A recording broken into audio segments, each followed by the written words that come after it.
तेजस्वी यादव ने नीतीश कुमार के इस्तीफे पर बेहद कड़ा रिएक्शन दिया है। नेता प्रतिपक्ष तेजस्वी यादव ने कहा है कि नीतीश कुमार का इस्तीफा लिया गया है जबरन, और उन्होंने कहा है कि नीतीश कुमार ने इस्तीफा दिया नहीं है, नीतीश कुमार से इस्तीफा लिया गया है और दोनों के बीच अंतर होता है। साथ ही साथ तेजस्वी यादव ने जो लोग रो रहे हैं, जो लोग बिलख रहे हैं, उन्हें सुपर एक्टर का खिताब दिया है।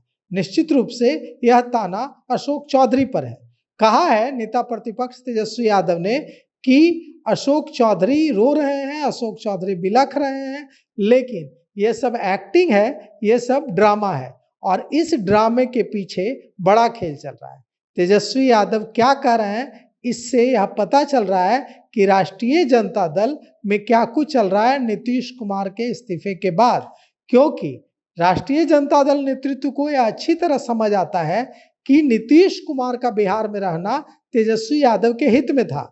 भारतीय जनता पार्टी का मुख्यमंत्री बनना तेजस्वी यादव के हित में नहीं है, क्योंकि नीतीश कुमार लालू प्रसाद यादव के साथ कहीं न कहीं पुराना भाईचारा निभा ही लेते थे। अभी देखिए, राबड़ी आवास खाली कराने की बात थी, लग रहा था जैसे राबड़ी आवास खाली करा दिया जाएगा, लेकिन मुख्यमंत्री नीतीश कुमार ने अपना विटो लगाया था और राबड़ी आवास खाली नहीं हुआ था। तो तेजस्वी यादव की बातों में भी दुख साफ दिख रहा है। हम आपको सुनाते हैं तेजस्वी यादव ने क्या कुछ कहा है नीतीश कुमार के आज एमएलसी पद से दिए गए इस्तीफे पर। देखिए, ये तो दूसरे सदन में कोई भी अगर चला जाता है, एक सदन से जो है इस्तीफा दिया जाता है, या फिर फॉर्मेलिटी में उन्होंने दिया है, लेकिन बात वो नहीं है। बात ये है कि बिना ये निर्णय जो है दबाव में लिया गया है।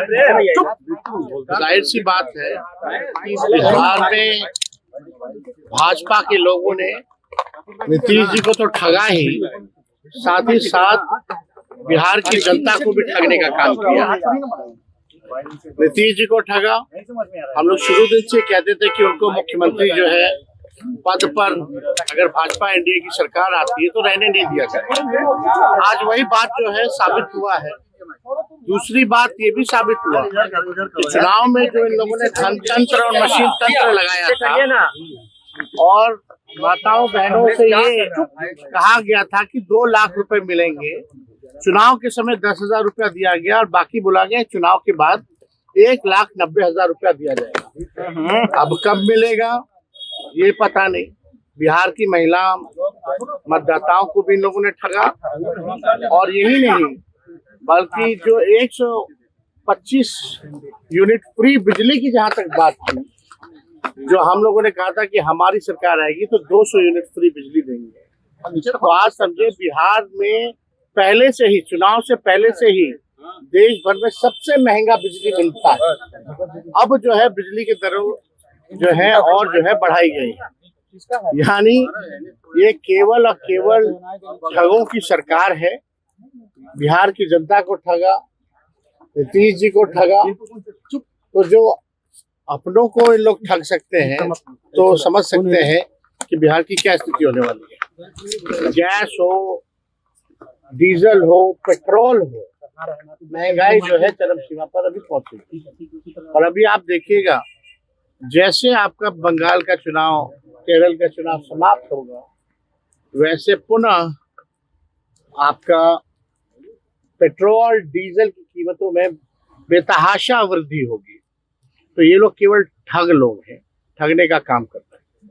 बिहार में लॉ एंड ऑर्डर की स्थिति बनी हुई है, सब लोग देख रहे हैं। कोई ऐसा दिन नहीं जहाँ गोलियां ना चल रही है, लोग मारे ना जा रहे हैं, लोगों को कोई इंसाफ नहीं मिल रहा। लेकिन भाजपा केवल लगी है हर जगह जो है कब्जा करने के लिए सरकार बना। मुख्यमंत्री कौन होगा इस सवाल पर कोई कुछ नहीं कह रहा है कि कब इस्तीफा देंगे मुख्यमंत्री पद से। उसको लेकर इतना सस्पेंस क्यों बनाया हुआ है? देखिए, इस पे तो हम कुछ कह नहीं सकते हैं, कौन तारीख को देंगे, कौन से समय में देंगे। लेकिन एक बात तो तय हो गया कि नीतीश कुमार जी को बीजेपी ने ठगा है, और ये भी बात तय हो गया, स्पष्ट हो गया कि नीतीश कुमार जी अब बिहार के मुख्यमंत्री नहीं रहेंगे। विधायक और मंत्री अब देखिए, कौन लोग रो रहे हैं, नहीं रो रहे हैं। आजकल लोग जो है केवल कैमरा देख करके लोग ड्रामा करते हैं। ऐसे लोगों को एक्टिंग मुबारक हो। अब कुछ ही लोगों को बचा नहीं, सब कुछ तो कर ही लिया है। आजकल लोग तो पढ़ाने का भी काम कर रहे हैं, अब कलाकारी का भी काम कर रहे हैं। तो ऐसे लोगों पे हम क्या टिप्पा टिप्पणी करेंगे? लेकिन बिहार के जो उज्ज्वलंत मुद्दे हैं उसका निष्पादन नहीं किया जा रहा।